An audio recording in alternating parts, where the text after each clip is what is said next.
Қайырлы күн, құрметті көрермендер. Бүгін біз сіздерге жүзімнің жалпақ тілмен айтқанда виноградтың пайдасы мен зияны туралы бәрін айтып беретін боламыз.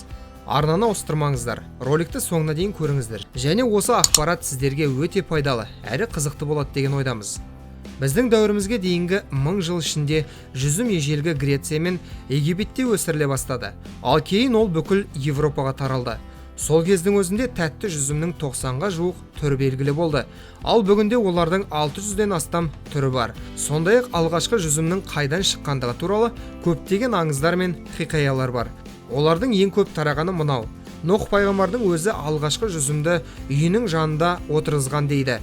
Жүзімнің пайдасы туралы сіз көптеген өлең жолдарынан байқай аласыз. Ежелгі грек дәрігерлері бұл жидекпен суық тиюді және басқа да ауруларды емдеді.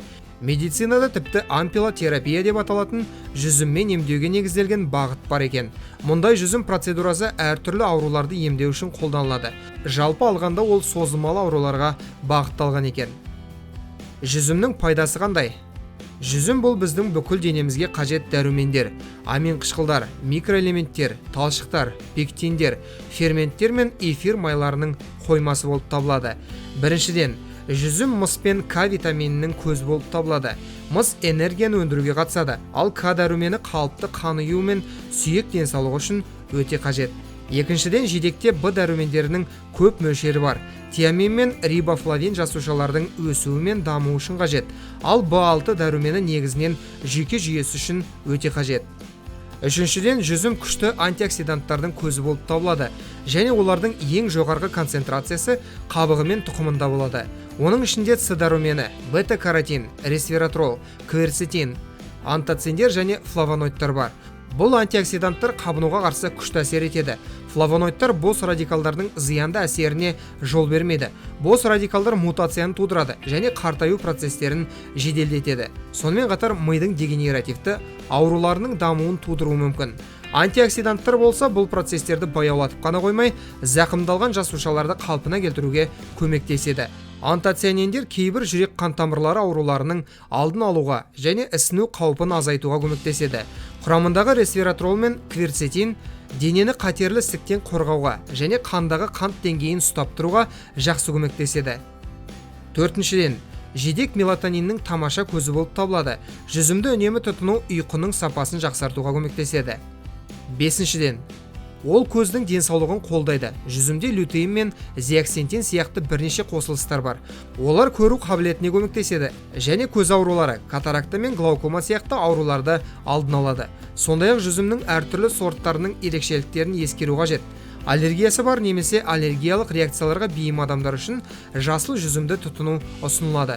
Иммунитетті ынталандыру және көз ауруын емдеу үшін көк сорттарды қолдану ұсынылады. Қызыл жүзімде антиоксиданттардың көп мөлшері бар, ал қара жүзім бактерияға қарсы және ісікке қарсы әсерге ие. Олар қандай аурулардан көмектесе алады? Жүзім қан ұйғыштарының алдын алуға қабілетті, сондықтан ол инфаркттың алдын алу үшін пайдалы болып келеді. Демікпе, ас қорыту және бауыр проблемалары сияқты ауруларға да көмектесе алады. Холестериннің әсерін бейтараптандырады. Зәр айдағыш әсерге ие, жүйке жүйесінің жұмысын жақсартады, шаршауды азайтады және өнімділікті арттырады. Атеросклероздың алдын алады және қан тамырларының қабырғаларын нығайтады. Сонымен қатар ісікке қарсы да әсер етеді.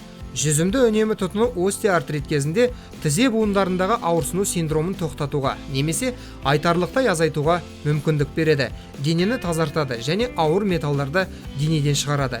Гемоглобин деңгейін қалыпқа келтіреді.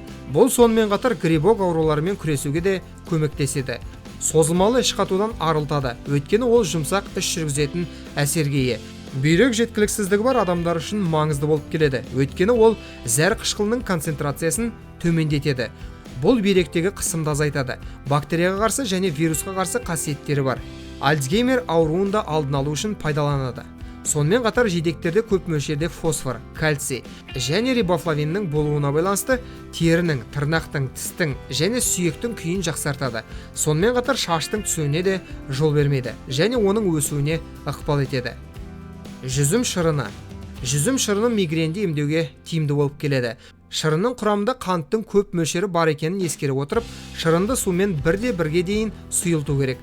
Ал жүзімнің көптеген сорттарының шырындары әртүрлі әсер ететінін білу керек. Мысалы, жасыл жүзімнен алынған шырын иммунитетті арттырады, күш пен қуат береді. Сонымен қатар жидектердің қара сорттарынан алынған шырын ісікке қарсы әсер етеді, мидың жұмысын ынталандырады және көру қабілетін жақсартады. Ал қызыл жүзім сорттары денені микроорганизмдерден, бактериялардан, вирустардан және паразиттерден қорғайды. Сонымен қатар герпеске де көмектеседі. Есіңізде болсын, бұл қасиеттердің барлығы тек табиғи, жаңа сығылған шырында ғана болады. Ал дайын шырыннан сіз тек химиялық заттар, консерванттар, бояғыштар мен хош иіс беретін жиынтығын ғана таба аласыз. Енді сұраққа жауап берейік. Жүзім тұқымын жеуге бола ма? Диетологтардың пікірінше сүйектерді шынымен жеуге болады. Сүйектерде Е, А, Б, С, ПП дәрумендері, фосфор, кальций, натрий, магний және де калий бар. Олардың құрамында әртүрлі таниндер, ақуыздар, қанықпаған және қаныққан май қышқылдары, фитостеролдар, флавоноидтар, амин қышқылдары және басқа да көптеген пайдалы заттар бар екен. Жүзімнің өзімен салыстырғанда сүйектерде антиоксиданттардың ең жоғарғы концентрациясы бар екен. Олар организмдегі зат алмасу процестерін қалыпқа келтіреді және жеделдетеді. Магнийдің арқасында олар жүйке жүйесінің жұмысына оң әсер етеді.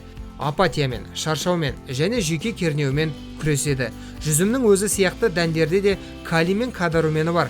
Бұлар жүрек тамыр жүйесінің жұмысына оң әсер етеді.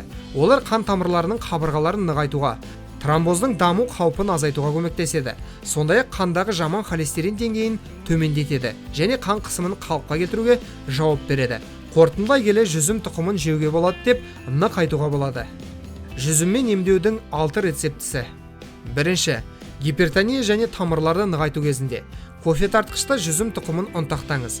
Алынған ұнтақты тамақтан кейін жарты шай қасықтан жеп, сумен ішіп отырыңыз, күніне 3 реттен. Екінші, қант диабеті мен подагра үшін термосқа 1 литр қайнаған су құйыңыз. Соған 5 ас қасық кептірілген, туралған жүзім жапырақтарын салыңыз. Оларды 3 сағат ұстаңыз. Тамақтанар алдында күніне 3 рет жарты стакан тұнбадан ішіп отырыңыз. Үшінші, созылмалы бронхит кезінде жарты стакан мейіздің үстіне 1 стакан суық қайнаған су құйыңыз. 40 минут ұстаңыз. Дайын болған тұнбаны ұйықтар алдында ішіп, жидектерін жеп ыстық сүтпен ішіп алыңыз. Мұндай емдеуді 3 апта бойы жасау қажет.